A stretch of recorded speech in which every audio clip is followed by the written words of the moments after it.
બાઇબલના પ્રકટીકરણના પુસ્તકમાં હમ એક બહુ મોટું રહસ્ય છુપાયેલું છે. હા બરાબર. છઠ્ઠી મુદ્રા તૂટે છે, આકાશમાં મોટા ફેરફારો થાય છે, હમ અને એવા ભયાનક સમયમાં હમ પૃથ્વી પર 40,000 લોકો પર ઈશ્વરની એક ખાસ મુદ્રા મારવામાં આવે છે. સાચી વાત છે. પણ સવાલ એ છે હમ કે આ પ્રક્રિયા હમ એ ક્યારે પૂરી થાય છે? અને આ કોઈ સામાન્ય સવાલ નથી, ખરું ને? ના, બિલકુલ નહીં. આ તો એક એવો કોયડો છે જેની આસપાસ ઘણી બધી ભવિષ્યવાણીઓ ગૂંથાયેલી છે. બિલકુલ. આજે આપણે આ જ વિષયમાં થોડા ઊંડા ઉતરીશું. હા, એકદમ જાસૂસની જેમ. આપણી પાસે જે સ્ત્રોત છે એ આ જ વિષયનું એક ઊંડાણપૂર્વકનું વિશ્લેષણ છે. એટલે કે આપણી કેસ ફાઇલ. હા, એને એવું જ સમજી શકીએ. અને આગળ વધીએ પહેલા બે વાત સ્પષ્ટ કરવી જરૂરી છે. કઈ બે વાત? પહેલી, આપણી આખી ચર્ચા ફક્ત અને ફક્ત 14,40,000 લોકો પર મુદ્રા મારવાના સમય પર જ કેન્દ્રિત રહેશે. ઓકે. અને બીજી, આપણે એવું માનીને ચાલીશું કે પ્રકટીકરણના અધ્યાય 7 અને 14માં જે 14,40,000 લોકોનો ઉલ્લેખ છે એ એક જ જૂથ છે. બરાબર. અને આપણે કોઈ એક થિયોરીને સાચી સાબિત નથી કરવાના. ના, આપણો હેતુ એ નથી. આપણો હેતુ તો એ છે કે આ વિષય પરના જે 4 મુખ્ય દૃષ્ટિકોણ છે, એટલે કે 4 અલગ અલગ થિયરીઓ. હા, એની તપાસ કરવી. દરેકના પુરાવા શું છે, દલીલો કેટલી મજબૂત છે, અને કઈ થિયોરી ક્યાં નબળી પડે છે. બરાબર. તો ચાલો આ રહસ્યમય કેસની ફાઇલ ખોલીએ. ચાલો, તો શરૂઆત ક્યાંથી કરીશું? આ કેસને સમજવા માટે પહેલા એના મુખ્ય પાત્રોને ઓળખવા પડશે. ઓકે. સૌથી પહેલા તો 1,44,000 લોકો જેમના પર ઈશ્વરની સુરક્ષાની મુદ્રા લાગે છે. પછી આવે છે 4 દૂતો જે પૃથ્વીના 4 ખૂણે ઊભા રહીને એક વિનાશક પવનને રોકી રાખે છે. અને છેલ્લે પેલી 7 મુદ્રાઓ અને 7 રણશિંગડા. હા, જે ભવિષ્યમાં બનનારી ભયાનક ઘટનાઓની એક આખી શ્રેણી છે. બરાબર. પણ મેં સાંભળ્યું છે કે આ જે ચારેય દૃષ્ટિકોણ છે એક પાયાના સવાલ પર આવીને જ અલગ પડે છે. તમે બરાબર પકડ્યું. આ આખા રહસ્યની એક માસ્ટર કી છે. એ શું છે? જુઓ, પ્રકટીકરણમાં 2 જગ્યાએ 4 દૂતોનો ઉલ્લેખ છે જે વિનાશ લાવી શકે. હા. પ્રકટીકરણ 7માં તેઓ પૃથ્વીના 4 ખૂણે 4 દિશાનો પવન રોકીને ઊભા છે. અને બીજી જગ્યા? અને પ્રકટીકરણ 9માં 4 દૂતો યુફ્રેટિસ નદી પાસે બંધાયેલા છે જેમને છઠ્ઠા રણશિંગડા વખતે છોડવામાં આવે છે. ઓકે. તો મુખ્ય પ્રશ્ન એ થયો કે શું આ બંને જગ્યાએ ઉલ્લેખિત 4 દૂતો એક જ જૂથ છે કે 2 અલગ અલગ? અચ્છા. એકદમ સાચું. આ એક જ સવાલના જવાબ પર બધો આધાર છે. એટલે આ એક એવો રસ્તો છે જ્યાંથી 2 ફાંટા પડે છે. બરાબર. જો તમે માનો કે આ બંને દૂતો એક જ છે તો તમે એક અલગ જ સમયરેખા પર ચાલશો, અને જો માનો કે અલગ છે તો આખી વાર્તા જ બદલાઈ જશે. આ તો ખરેખર બહુ રસપ્રદ છે. તો ચાલો એક પછી એક રસ્તા પર ચાલીને જોઈએ. પહેલી થિયરી એટલે કે દૃષ્ટિકોણ 1 થી શરૂઆત કરીએ. ચાલો. પહેલો દૃષ્ટિકોણ સૌથી સીધો અને સરળ લાગે છે. શું કે છે? તે કહે છે કે મુદ્રા મારવાનું કાર્ય 5મું રણશિંગડું ફૂંકાય એ પહેલા જ પૂર્ણ થઈ જાય છે. ઓકે. અને એની પાછળનો તર્ક કોઈ પુરાવો છે? હા, એનો મુખ્ય પુરાવો છે 5મા રણશિંગડાની ઘટના. જ્યારે 5મું રણશિંગડું ફૂંકાય છે ને ત્યારે પાતાળમાંથી તીડોનો એક લશ્કર પૃથ્વી પર આવે છે. હા, એ તો ખબર છે. અને તેમને એક સ્પષ્ટ આદેશ આપવામાં આવે છે. શું આદેશ?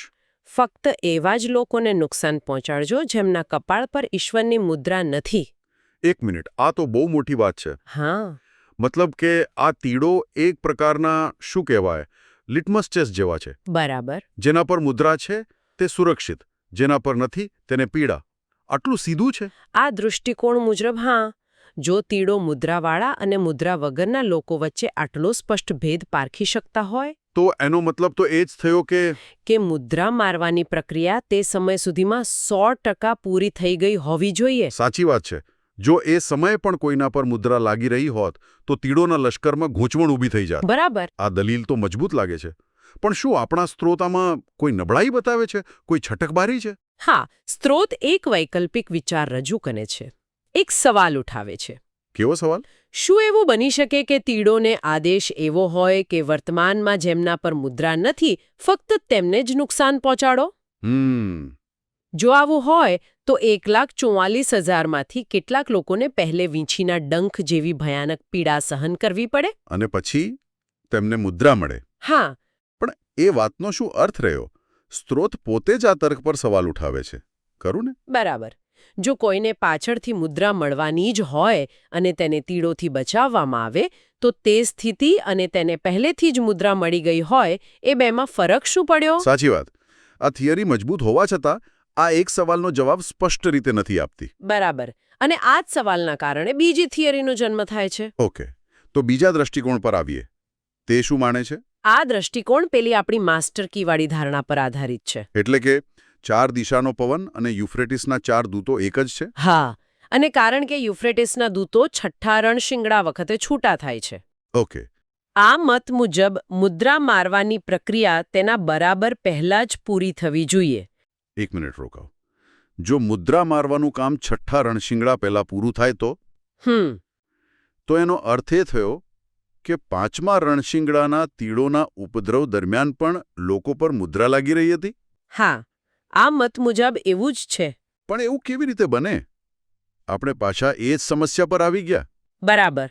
જો તે સમયે મુદ્રા મારવાનું ચાલુ હોય તો તીડો કેવી રીતે જાણશે કે કોને ડંખ મારવાનો છે અને કોને નહીં? તમે એકદમ સાચો મુદ્દો પકડો છે. આ જ આ દૃષ્ટિકોણની સૌથી મોટી તાર્કિક સમસ્યા છે. એ તીડોવાળી સમસ્યાનો કોઈ સંતોષકારક જવાબ નથી આપતો? બિલકુલ નહીં. તે એક સમસ્યાને ઉકેલવા જતાં બીજી મોટી સમસ્યામાં ફસાઈ જાય છે. ભલે એમાં તાર્કિક સમસ્યા હોય પણ કોઈ આ દૃષ્ટિકોણને શા માટે માને? એનો ફાયદો શું છે? તેનો મુખ્ય ફાયદો એ છે કે તે 4 દિશાના પવનને એક ખૂબ જ મોટી અને વિનાશક ઘટના સાથે જોડે છે. એટલે કે છઠ્ઠા રણશિંગડા સાથે? હા, જ્યાં માનવજાતનો ત્રીજો ભાગ માર્યો જાય છે. આનાથી શાસ્ત્રનું અર્થઘટન વધુ નાટકીય અને સુસંગત લાગે છે.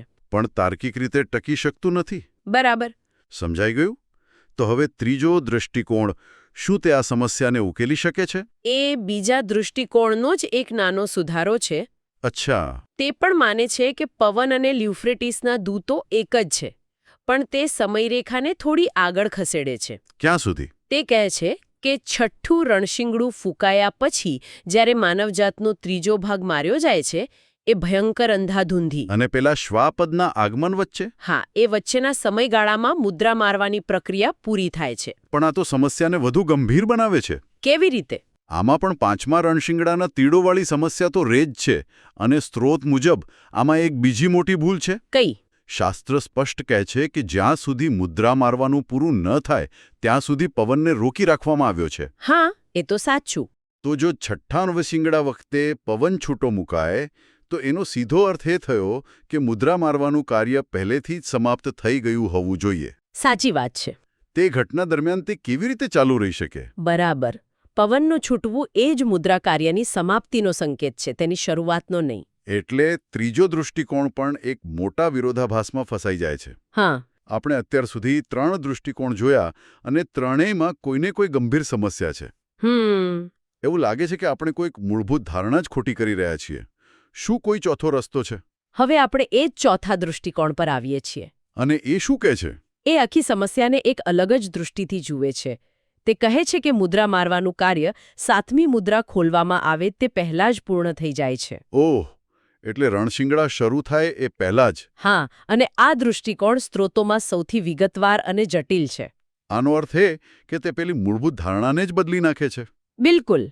શું તે માને છે કે 4 દિશાનું પવન અને યુફ્રેટિસના દૂતો અલગ અલગ છે? બરાબર. આ જ તેનો પાયો છે.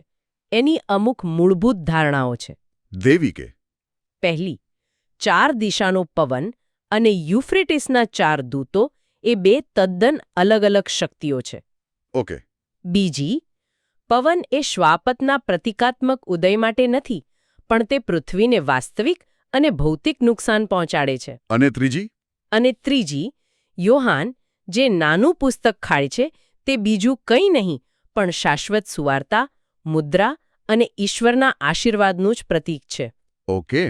આ ધારણાઓ તો આખી રમત જ બદલી નાખે છે. તો આના આધારે સમયરેખા કેવી બને છે?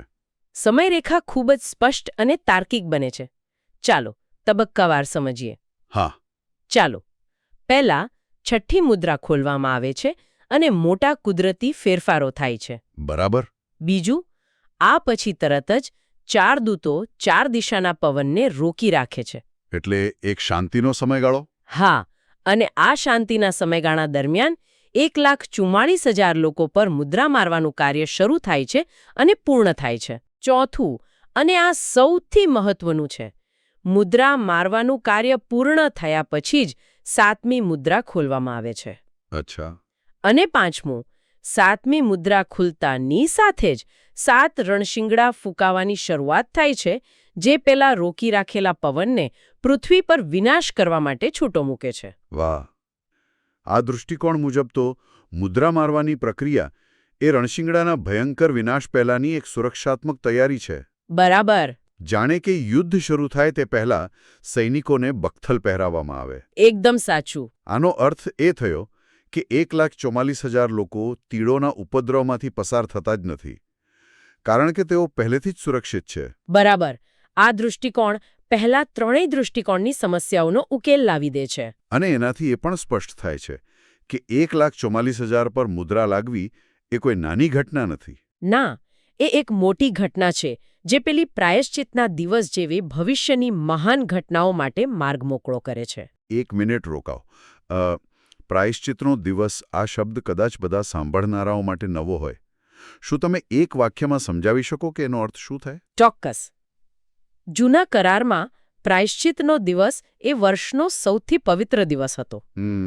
જ્યારે મુખ્ય યાજક લોકોના પાપોનું પ્રાયશ્ચિત કરીને ઈશ્વર અને મનુષ્ય વચ્ચેના સંબંધને પુનઃસ્થાપિત કરતો હતો. અને ભવિષ્યવાણીના સંદર્ભમાં? ભવિષ્યવાણીના સંદર્ભમાં તે અંતિમ ન્યાય અને બ્રહ્માંડમાંથી પાપને હંમેશા માટે દૂર કરવાની પ્રક્રિયાનું પ્રતીક છે. એટલે 14,44,000 પર મુદ્રા લાગવી એ આ અંતિમ પ્રક્રિયાની શરૂઆત છે? બરાબર. સમજાઈ ગયું.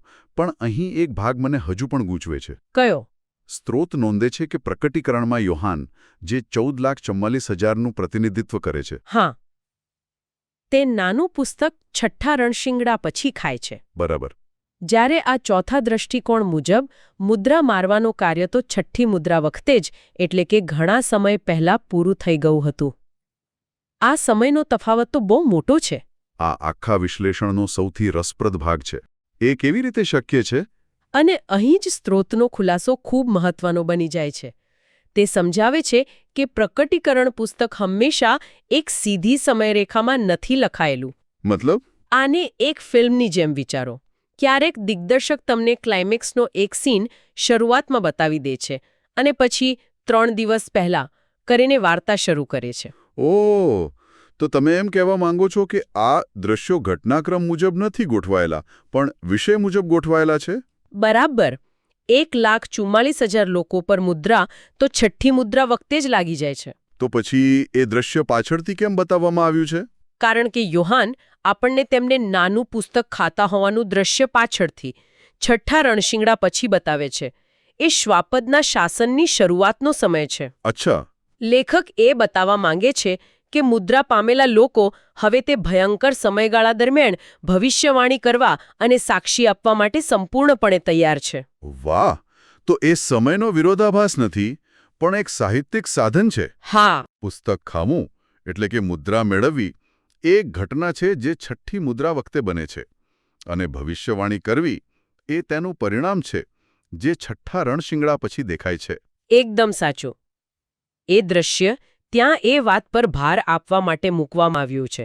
તે ઘટના ફરીથી નથી બની રહી, પણ તેની અસર અને તેનું મહત્વ હવે દેખાઈ રહ્યું છે.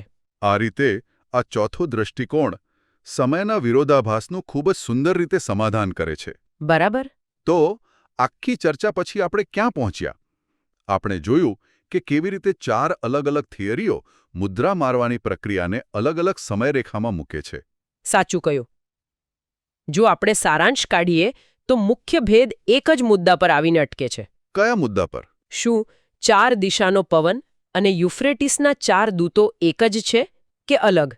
હા, આ જ મુખ્ય પ્રશ્ન હતો. આ એક અર્થઘટન સમજણના 2 તદ્દન ભિન્ન માર્ગો બનાવે છે. એક માર્ગ આપણને પ્રતિકાત્મક અર્થઘટન તરફ લઈ જાય છે, જ્યાં ઘટનાઓ એકબીજામાં ભળેલી છે. અને તાર્કિક સમસ્યાઓ ઊભી થાય છે. હા, જ્યારે બીજો માર્ગ જે ચોથા દૃષ્ટિકોણમાં છે તે વધુ શાબ્દિક અને ક્રમિક ઘટનાઓ તરફ દોરી જાય છે. જે મોટાભાગની ગૂંચવણોને ઉકેલી નાખે છે. બરાબર. આ ચર્ચાના અંતે સ્ત્રોતમાં એક ખૂબ જ ઊંડો અને પ્રેરણાદાયક વિચાર રજૂ કરવામાં આવ્યો છે. હા. તે પ્રથમ પુનરુત્થાનને ઈશ્વરના પ્રેમ અને ન્યાયની અંતિમ સાબિતી સાથે જોડે છે. એ વિચાર શું છે? હા, તે વિચાર ખૂબ જ પ્રભાવશાળી છે. તેમાં કહેવાયું છે કે સદીઓથી ઈશ્વરના ચારિત્ર્ય પર સવાલ ઉઠાવવામાં આવ્યા છે. જેવા કે શું તેમની આજ્ઞાઓ પાળવી શક્ય છે? શું તેમનો ન્યાય ખરેખર પ્રેમ પર આધારિત છે? પ્રથમ પુનરુત્થાન એ આ બધા સવાલોનો જીવંત જવાબ હશે. કેવી રીતે? જ્યારે સમગ્ર સૃષ્ટિ એટલે કે દેવદૂતો અને અન્ય ગ્રહોના રહેવાસીઓ જોશે કે મનુષ્યો જેઓ પાપમાં પડ્યા હતા તેઓ ઈશ્વરની આજ્ઞાઓનું પાલન કરીને મૃત્યુ જેવી અંતિમ વાસ્તવિકતા પર પણ વિજય મેળવી શકે છે. ત્યારે ઈશ્વરના ચારિત્ર્ય વિશેની બધી શંકાઓ અને પ્રશ્નો કાયમ માટે દૂર થઈ જશે. તે સાબિત કરશે કે ઈશ્વરનો માર્ગ જ જીવનનો માર્ગ છે. અને જ્યારે ઈશ્વર પરનો આવો સંપૂર્ણ વિશ્વાસ આખા બ્રહ્માંડમાં સ્થાપિત થઈ જશે ત્યારે એક એવી અદ્ભુત પરિસ્થિતિનું નિર્માણ થશે જ્યાં સૃષ્ટિ કોઈ પણ પ્રકારના સંકોચ કે ભય વિના પોતાની મુક્ત ઈચ્છાથી ઈશ્વરને પ્રેમ કરી શકશે. સાચી વાત છે. કારણ કે જે સંપૂર્ણ પ્રેમ કરે છે તે પાપ નથી કરતું. અને જે પાપ નથી કરતું તે મૃત્યુ પામતું નથી. આ જ અંતિમ પ્રાયશ્ચિતના દિવસ માટે મંચ તૈયાર કરે છે. તે એક એવી ક્ષણ છે જ્યાં મુક્ત ઈચ્છા અને દૈવી પ્રેમ એક થઈ જાય છે. ખરેખર આ તો આખા બ્રહ્માંડના ઇતિહાસની સૌથી મોટી અને મહત્વની ક્ષણ હશે. બિલકુલ. આ બધું વિચારતા એક અંતિમ પ્રશ્ન મનમાં ઊભો થાય છે. જેનો જવાબ કદાચ આપણે દરેકે પોતાની જાતે જ શોધવાનો છે. જો આજ્ઞાપાલન અને પુનરુત્થાન દ્વારા ઈશ્વરના ન્યાયની આટલી ભવ્ય સાબિતી મળવાની હોય તો આપણી વ્યક્તિગત શ્રદ્ધા, આપણી રોજિંદી પસંદગીઓ અને આખા બ્રહ્માંડના ઉદ્ધારની આ મહાન ગાથા વચ્ચેનો સંબંધ શું છે?